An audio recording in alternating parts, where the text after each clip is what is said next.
Welcome back, everyone, to Squawk Box, and thank you for staying with us. Technology is putting more of the power to shape and manage content in the hands of the consumer, and that is forcing media companies that want to be around in the future to take a quantum leap forward. My next guest sees a vastly different media space from the one we know today. Leaner, more transparent companies, which users can access from a variety of different platforms and devices. They'll also have to have better intelligence about consumers in order to win them and keep them. Saul Berman is partner at IBM Business Consulting's Media and Entertainment Group. He's my guest this morning over in our Hong Kong studios. Pleasure, Dr. Berman, to have you on. Good morning. Thank you. Happy to be here. Tell me what you see as driving the need for the media companies to become more open. And when you say open, what exactly do you mean? Well, we think the world's changing.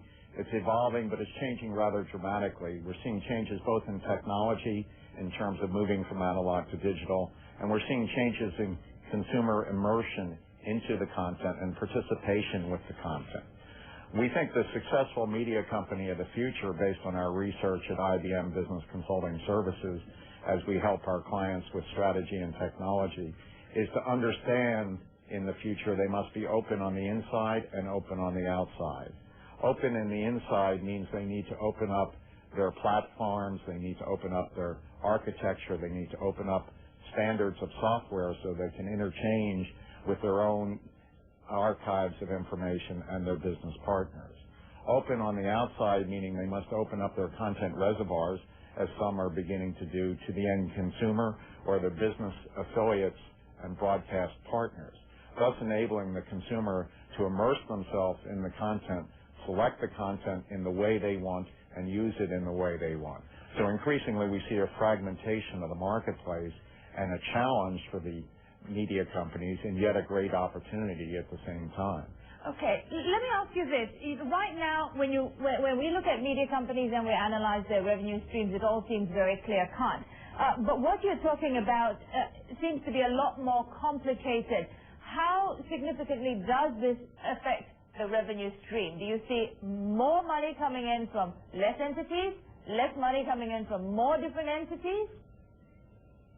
Well, the good news is we see continued growth in the industry and continued opportunity. There may be some disruptions along the way, as we've experienced in the music business, for example. But in the long term, we see a fragmentation of the business models and more opportunities to monetize your content. You will just have to do it in more places, in more ways, and that'll enable you to reach more audiences more of the time and get more value from the good content. Can you give me an example of what mining content actually means?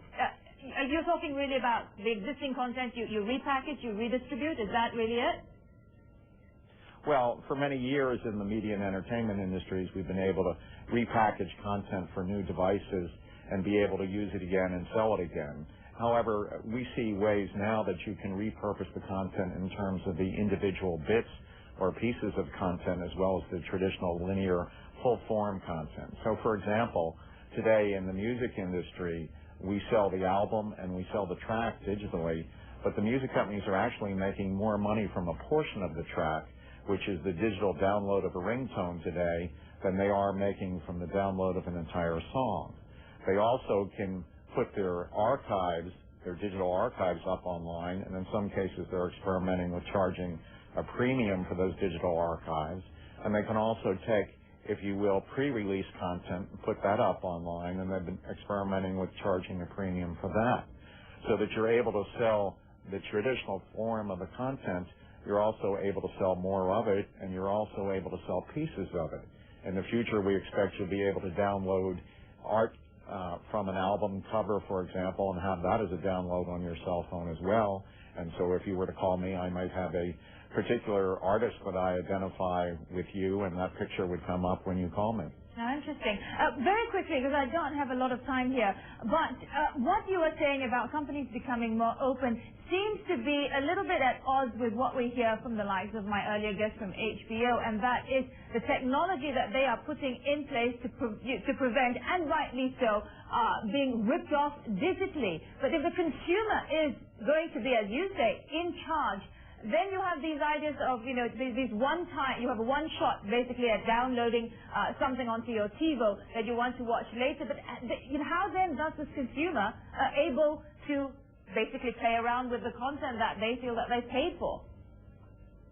Well, we think the technology will change to enable the media companies to protect their assets and be able to sell them or monetize them in different ways with the consumer. So the consumer, for example, might be able to download it and might be able to do a limited number of things with that content. However, the consumer might choose to pay a little more along the way later and be able to do other things with the content. We think the technologies will exist to enable that. We also think that the traditional windows will disappear, traditional media windows being platform-based, and we think over the long term we will move to windows that are more based on time usage rather than platform usage, meaning you will be able to buy content for a period of time and the use in any way you want within your own personal network for that period of time, rather than being constrained to a device and buying it one time for one device and one time for another device. Fascinating. Incredible, brave new world, and brave people need to be there at the helm of it. Dr. Berman, thanks very much for being with us this morning. Thank you very much. Saul Berman at IBM Business Consulting.